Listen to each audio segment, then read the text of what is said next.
Maya had spent the entire week preparing for the family dinner as if her entire life depended on it.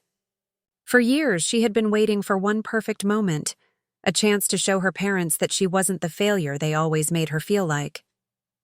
The promotion at the architecture firm wasn't just a title for her. It was proof of her worth, a symbol that she had carved her own place in the world without anyone's help.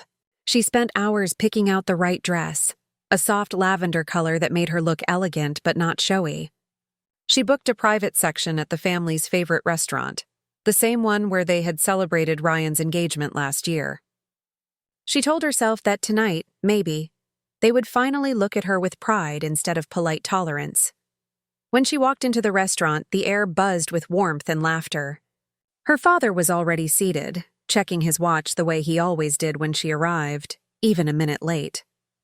Her mother sat beside him, talking to her aunt about Ryan's big future. Ryan, of course, was the center of attention. He sat back in his chair with a casual smile, his fiancée Clara laughing beside him. Maya smiled and greeted everyone, forcing her voice to sound cheerful. Her mother's eyes flicked up, scanning her dress as if she were evaluating it, then nodded curtly.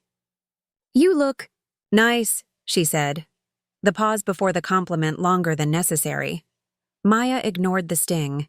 She had learned over the years that with her mother, approval always came with a hidden jab. "Thank you," she replied softly, taking her seat at the far end of the table. The waiter poured her a glass of wine. She tried to join the conversation, but every topic revolved around Ryan, his new car, his recent success in the family business, his upcoming trip with Clara. When Maya tried to mention her new project at work, her father cut her off mid-sentence to ask Ryan about a stock investment. The same pattern always. She'd spent her life being invisible at her own family table. Still, she didn't give up. She smiled, she nodded, she waited. The right moment would come. The waiter brought out appetizers, and as glasses clinked and the scent of roasted garlic filled the air, Maya took a deep breath.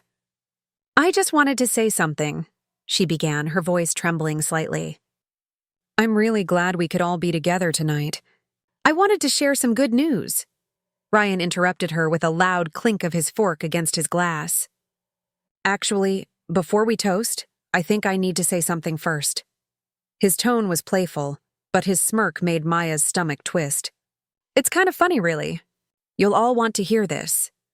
He pulled out his phone, scrolling quickly before pressing play. A familiar voice filled the room, her own. "I'm so tired of being treated like a disappointment," the voice said, shaky and raw.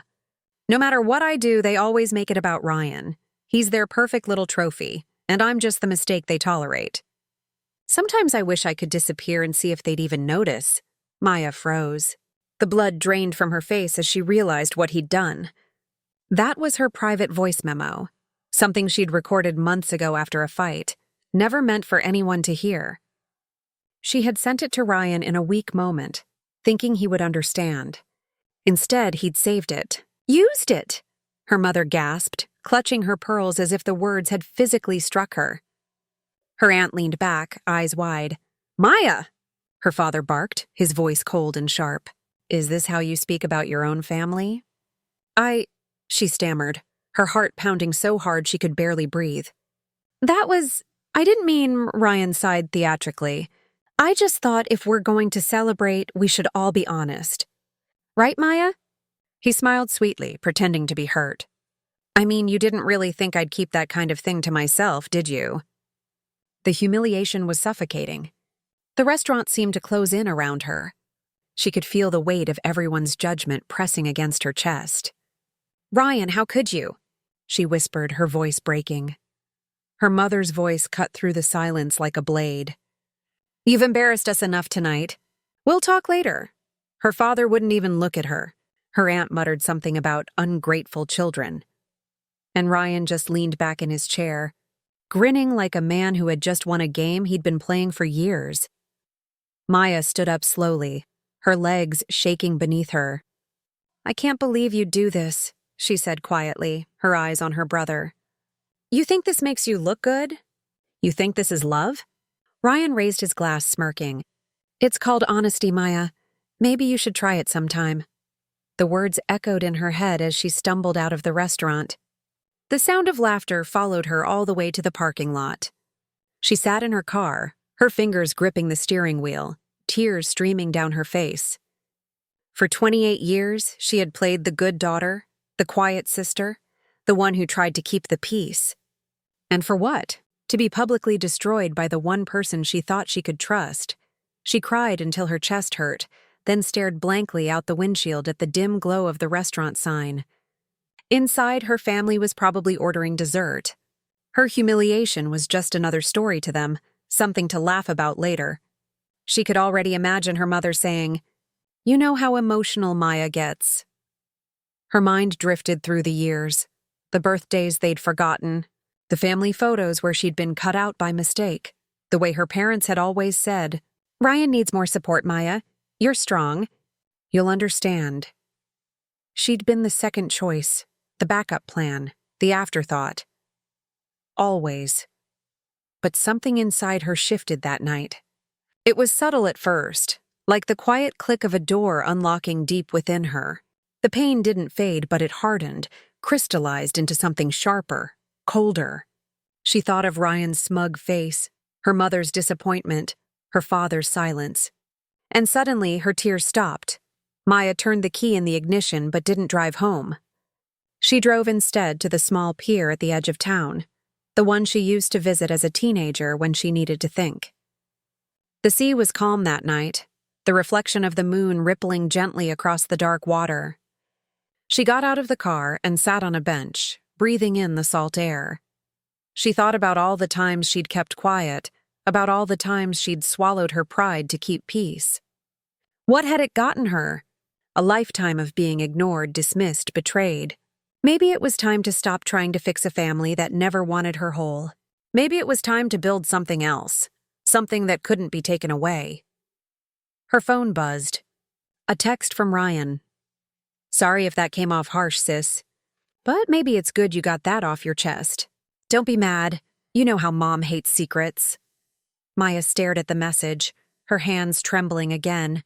Not from sadness this time, but from anger so deep it almost felt clean. She deleted the text without replying. Then she opened her phone's voice recorder, the same one that had betrayed her, and whispered, "This isn't over." She sat there until dawn, watching the horizon shift from black to gray to gold. With every minute, her heart grew steadier, her thoughts clearer. If they wanted to make her the villain to protect her brother, then she would become exactly that, but on her own terms. The next morning, she went to work early. No one could tell she'd been crying. She met with her team, approved blueprints, and answered emails as if nothing had happened. But beneath the calm exterior, a quiet determination was taking shape. She had spent years letting them write her story for her. From now on, she would be the one holding the pen. By evening, she received another message, this time from her mother. "We're disappointed in you, Maya. Ryan was only trying to help. Don't make things worse by overreacting." She almost laughed. Overreacting. That was always their word for her pain. She stared at the message until her vision blurred, then locked her phone and looked out the window. The city lights glimmered like scattered fireflies, and for the first time she didn't feel small beneath them. She felt powerful. They had humiliated her in public to protect their favorite child. They thought she would disappear quietly, like she always did. But this time she wouldn't. She didn't know exactly how, but she knew one thing with absolute certainty. She would never sit at that table as their victim again. In that quiet, private promise, Maya began her transformation, not out of hate, but out of justice. Because sometimes revenge isn't about destroying others. It's about finally reclaiming the pieces they tried to break. And as she watched the lights of the city flicker below her, Maya realized her family had made one fatal mistake. They'd underestimated the daughter they had spent her whole life trying to silence. The weeks that followed the dinner humiliation were eerily quiet. Maya stopped calling home, stopped replying to messages, and ignored every attempt her mother made to talk things out. She went to work like a ghost, efficient, silent, emotionally detached. Her coworkers noticed the change in her. The woman who used to hum softly while drafting blueprints now stared blankly at her computer for hours, her mind trapped somewhere far darker. The betrayal replayed in her head on a loop, every detail sharper than before. The laughter, the whispers, Ryan's smug grin as her private pain became a family spectacle. At first, she tried to bury the anger, to let time dull it. But pain, when left unhealed, doesn't fade, it ferments. It becomes something potent, dangerous, and powerful. One afternoon, while leaving the office, Maya's phone buzzed. It was Clara, Ryan's fiancée. The message was simple. "Can we talk? I feel awful about what happened." Maya's first instinct was to ignore it, but something about the tone caught her attention. Clara had always been polite to her, even when the rest of the family wasn't. Perhaps too polite. And if Maya had learned anything from her recent humiliation, it was that kindness often hid secrets. She replied, "Sure, tomorrow?" They met at a quiet cafe downtown, one of those cozy places filled with plants and low music. Maya arrived early and ordered coffee, her hands fidgeting around the cup as she rehearsed what to say. When Clara walked in, dressed in a cream blouse and sunglasses, she looked nervous. "Maya," she said softly, sliding into the seat across from her. "I'm really sorry about that dinner." Ryan went too far. "I didn't know he was going to do that." Maya gave a thin smile. "You didn't stop him either." Clara's eyes fell. "I know, I should have. But you have to understand. Your family is complicated." "Complicated?" Maya laughed bitterly. That's one word for it. For a moment, neither spoke. The hum of espresso machines filled the silence. Finally, Maya leaned forward. "Tell me something, Clara. Why are you really here? Guilt? Or is there something else?" Clara hesitated, biting her lip. Then she whispered, "You deserve to know the truth, Maya. You didn't deserve what happened." Something inside Maya stilled. "What truth?" Clara looked around to make sure no one was listening. "Ryan's been in trouble for months. Financial trouble. He's been taking money from the company, your family's company. At first he said it was just a loan, but then it got bigger. Your parents found out a while ago. They didn't tell you because they didn't want anyone else to know. They thought they could cover it up quietly." Maya blinked, her mind spinning. "You're telling me my brother stole from the business and they knew?" "Yes," Clara said, her voice trembling. "They've been protecting him. Your father called it a temporary misunderstanding, but it's not. He's been using the money for side investments, risky ones, and when they confronted him, he told them he'd pay it back soon. I think that dinner, it wasn't about celebrating you. It was about distracting everyone from what's really happening." Maya sat frozen, the cafe spinning around her. Every word felt like a hammer against the fragile idea of family she'd been clinging to. She thought back to the dinner, the way her mother had looked at Ryan when he humiliated her, not with shock, but with silent approval. They had known. They had let it happen. They had needed someone to bear the family shame, and she was the perfect choice. Her voice came out as a whisper. "They threw me under the bus to protect him." Clara nodded slowly. "I think so. I didn't want to believe it, but after that dinner it was obvious." She paused, guilt flickering across her face. "I shouldn't even be telling you this. Ryan would kill me if he knew." Maya leaned back, her pulse steady now. "Thank you, Clara. You did the right thing." That night, Maya didn't sleep. She sat at her desk surrounded by old boxes and files, records from when she had briefly interned at the family company years ago. Her father had kicked her out of the accounting department after 2 months, saying she was too emotional for business. But she had learned enough back then to understand how the system worked. With her skills in data management and architecture software, she began cross-referencing old account names and invoices. By midnight, she found it. A series of unregistered transfers from the company's development account to a private one under a name she recognized, RH Consulting. Ryan Henry, her brother's initials. The amounts weren't small either. Tens of thousands of dollars are siphoned every few weeks, disguised as vendor payments. And the signatures? Forged under her father's name, her stomach twisted. Her parents weren't just protecting Ryan, they were complicit. They'd chosen silence over truth, reputation over integrity. They had humiliated her to protect their empire of lies. Maya began saving copies of everything. Bank statements, contracts, emails. Every piece of evidence she could find. The more she uncovered, the colder she became. This wasn't just about revenge anymore. It was about justice. If they wanted her to play the villain, she would become one, but she'd make sure the real villains were exposed in the process. Days passed, and she continued digging.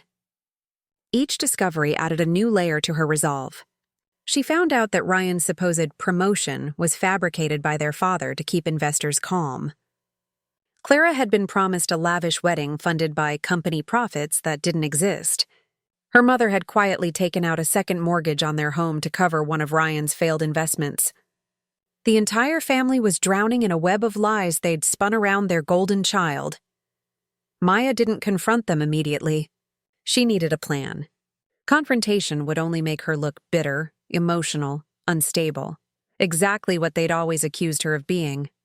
So she smiled when her mother called. She replied politely to family group chats. She even accepted an invitation to Ryan's upcoming celebration dinner for his so-called promotion. But behind her calm voice, she was building something dangerous. On the night of the dinner, Maya arrived early. She wore black, simple, elegant, composed. Her heart pounded, but her face betrayed nothing. Her phone was already recording, hidden in her clutch. She had also set up a private live stream that would broadcast to a select group of people, the company's board members. She had managed to get their contact emails through a client who worked in corporate law. By the time the dinner started, every person with real power in the company would be watching. The evening unfolded predictably. Ryan basked in compliments. Her father gave a toast about family unity. Her mother looked radiant, wearing pearls and pride. No one mentioned Maya except for a few awkward smiles. When it was her turn to speak, Maya stood up slowly, her glass raised. "I just want to say how proud I am," she began, her voice steady. "Ryan has achieved so much. He's really an inspiration." Ryan smirked, sipping his drink. "Thanks, sis. Glad you're not still upset about last time." "Oh, I'm not upset," Maya said with a calm smile. "In fact, I've been thinking a lot about honesty lately. How important it is in a family, especially when it comes to business." Her father stiffened slightly. "Maya, this isn't the time." "Oh, but it is," she interrupted, her tone sweet but sharp. "Because I think it's time everyone knows just how successful Ryan's been. Wouldn't you agree, Dad?" The room went silent. Ryan's eyes narrowed. "What are you talking about?" Maya reached into her bag and pulled out her phone. She tapped the screen once. "About these," she said, projecting screenshots onto the restaurant's TV display through a small wireless adapter she had secretly connected earlier. The screen lit up with transaction records, company transfers, offshore accounts, forged signatures. Gasps filled the room. "Ryan Henry," she said clearly, "embezzled over $300,000 from our family company. And you all let him." Her mother's face drained of color. "Maya, stop this madness right now." "Madness?" Maya laughed bitterly. "You called me a liar, a disgrace, an embarrassment, all while covering up his crimes." She turned to Ryan, who was now pale and sweating. "Tell them I'm wrong." "Go ahead," Ryan stuttered. You don't understand?" "I understand perfectly," Maya said coldly. "You betrayed this family long before I did. You just had the privilege of being forgiven for it." The entire restaurant had fallen silent. The board members watching remotely began messaging in shock. Maya saw the notifications popping up on her screen. Her job was done. She turned off the projection, grabbed her purse, and looked at her mother one last time. "You humiliated me to protect him. Consider us even." She walked out before anyone could stop her. Outside, the night air felt electric, alive. Her heart raced, but it wasn't fear. It was freedom. For the first time, she wasn't the family's scapegoat. She was the reckoning. As she drove away, her phone buzzed nonstop, calls, messages, chaos erupting behind her. But Maya didn't care. She knew this was only the beginning. The truth had finally been set loose, and nothing her family did could cage it again. The pain they'd buried her under had become her weapon, and she was just learning how to wield it. When the truth finally broke, it didn't happen in whispers. It exploded. Within 48 hours of Maya's quiet but devastating reveal at the dinner, the company her father had built over 3 decades began to unravel. The board members she'd streamed the confrontation to had wasted no time forwarding the evidence to auditors and legal counsel. By the next morning, the news had spread through every corner of the corporate world. Henry and Associates under investigation for internal fraud, one headline read. Another. Family business scandal, son of CEO accused of embezzlement. Maya didn't have to lift a finger. The world was doing her work for her. Her father tried to contain the damage, issuing statements about misunderstandings and technical errors. But auditors don't sympathize with family pride, and the digital trail Maya had uncovered was too detailed to deny. The company's investors began to withdraw one by one, their confidence shaken beyond repair. Ryan's accounts were frozen, and he was asked to step down pending investigation. For the first time in his golden life, he wasn't the one being protected. Maya watched it all unfold in silence. She didn't gloat. She didn't even smile. There was a strange stillness inside her. Not joy, not regret, just clarity. Revenge, she realized, wasn't a moment. It was a process, a transformation. She had gone from the invisible daughter to the one holding the match that set their fragile perfection ablaze. And she didn't even have to watch it burn. 3 days after the scandal broke, her mother called. The moment Maya saw her name flash across the screen, her pulse quickened, but her face remained calm. She answered. "Maya," her mother said, her voice cracking, "what have you done? Do you have any idea what you've caused?" Maya's tone was steady, almost cold. "I didn't cause anything, Mother. I just revealed what was already there. You ruined your brother's life." "No," Maya said, leaning back in her chair. "He ruined his own. I just refused to take the blame for it this time." Her mother's sobs grew louder. "You've destroyed this family!" Maya let the silence stretch before replying. "You destroyed it when you chose lies over truth. I just stopped pretending not to notice." The call ended with her mother's voice breaking into incoherent anger, followed by the dull beep of disconnection. Maya sat there for a long moment, the phone still in her hand, then set it down gently. She didn't cry. The well of tears she'd drawn from for years had run dry. What filled her now was something steadier. Peace, maybe, or acceptance. In the days that followed, the house she grew up in became a fortress of tension and denial. Neighbors gossiped. Old family friends stopped visiting. Ryan tried to call her twice, but she never answered. Clara, however, did reach out. The message came late one night. "He left me. I think he's hiding something even worse. I should have listened to you." Maya read it twice, then set the phone aside. She didn't respond. There was nothing left to say.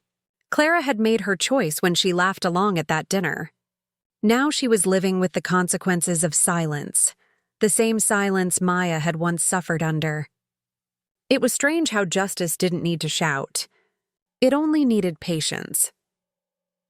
A week later, Maya visited her parents' house for the first time since everything fell apart. The once pristine home looked smaller now, quieter. Her father sat in his study, staring at piles of paperwork he couldn't fix. The pride that once radiated from him had dimmed into something brittle. When he saw her, his face twisted, not with anger but exhaustion. "Why, Maya?" he asked softly. "Why couldn't you come to me first?" She met his gaze evenly. "I did once. Every time I tried to tell you something was wrong, you said I was overreacting. You said Ryan needed protecting. I believed you for too long." Her father looked away. "You've destroyed my legacy." "No," she said firmly. "Ryan did that. You just helped him." He didn't reply. For the first time in her life, Maya saw him not as an authority, but as a man. Flawed, scared, desperate to hold on to an illusion. And for the first time, she didn't feel small before him. She felt free. Her mother refused to come downstairs. Maya could hear her faintly in the kitchen, crying, muttering prayers under her breath. Guilt flickered inside Maya's chest, but only for a moment. She wasn't cruel by nature. She had been pushed to this. Her mother had chosen denial over her daughter, and now denial was all she had left. When Maya left the house, she didn't look back. She walked past the family portraits in the hallway, smiling faces frozen in lies, and out into the crisp evening air. The sky was darkening, streaked with red from the setting sun. She drove without a destination until the road led her, almost poetically, to the same restaurant where everything had begun. The lights glowed softly through the windows. It was quiet now, nearly empty. She stepped inside and asked for a table, the same one they'd used that night. The waiter, who recognized her, hesitated for a moment but nodded silently. She sat down and ordered a single glass of wine. As she waited, the memories returned. Her brother's smug grin, her parents' disappointment, the sting of humiliation. But the pain was different now, distant, like watching an old film she no longer felt part of. When the waiter placed the glass before her, she lifted it and whispered to herself, "To family. The only people who can destroy you, and the only ones worth destroying." The words didn't sound bitter. They sounded true. She took a slow sip, letting the warmth settle in her chest. Her phone buzzed once. Another message from Clara. "They're saying he might face charges. I don't know what to do." Maya set the phone face down on the table. For the first time in her life, she didn't feel responsible for fixing someone else's chaos. She wasn't the caretaker, the peacekeeper, or the scapegoat anymore. She was simply Maya, the woman who had finally learned that justice doesn't always come from forgiveness. Outside, rain began to fall, soft and steady. She finished her drink, left a tip, and stepped out into the cool night. The streets shimmered under the streetlights, and as she walked toward her car, she felt the quiet hum of the world moving on, indifferent but full of possibility. A few days later, Maya received an email from the firm where she worked. They wanted her to lead a new project, a sustainable housing initiative, and the offer included a promotion. She accepted it without hesitation. For the first time, her success was hers alone, untouched by anyone's shadow. On the morning she signed the final documents, she looked at her reflection in the glass walls of the office building. The woman staring back wasn't the same person who had sat crying in her car weeks ago. That version of Maya had been broken by love, desperate for approval. This one stood taller, her expression calm and resolute. She didn't need their validation anymore. Still, part of her ached, not for them, but for what could have been. Family, in its purest form, is supposed to protect, not wound. She hadn't destroyed her family out of hate. She had done it out of self-preservation. She had revealed the truth not to punish them, but to set herself free. Yet freedom always carries a cost. Hers was solitude. That evening, as the sun dipped low over the city skyline, Maya walked to the pier, the same one where she'd sat the night of the humiliation. The sea was restless, waves crashing softly against the rocks. She stood there, arms wrapped around herself, breathing in the salt air. The past few weeks had felt like a storm, but now, standing by the water, she could finally feel the calm after it. Her phone buzzed again, but she didn't look at it. She didn't need to. Whatever it was, apologies, excuses, more guilt, it belonged to the world she'd left behind. She turned the phone off and slipped it into her pocket. The wind tugged at her hair, carrying the scent of rain and freedom. In that moment, she thought about the girl she once was, the one who begged for love, who mistook silence for peace, who thought family was something unbreakable. That girl had died the night of the first dinner. The woman standing here was born in her place. She whispered into the wind, "I forgive you, but I'll never forget." The sea roared back as if answering her. Maya smiled, a quiet, genuine smile that reached her eyes. For the first time in her life, she wasn't waiting for someone else to save her. She had saved herself. And that, she realized, was the truest kind of revenge. Not destruction. Not anger, but survival. As she walked away from the pier, the city lights reflected off the wet pavement, and she felt something lift from her shoulders. The past no longer haunted her. It had simply become part of her story, one she would carry, but never be defined by. By the time she reached her car, the rain had stopped. The clouds parted, revealing a sliver of moonlight. Maya looked up, her lips curving into a faint smile. The storm was over, and in its wake, she finally understood what freedom really meant.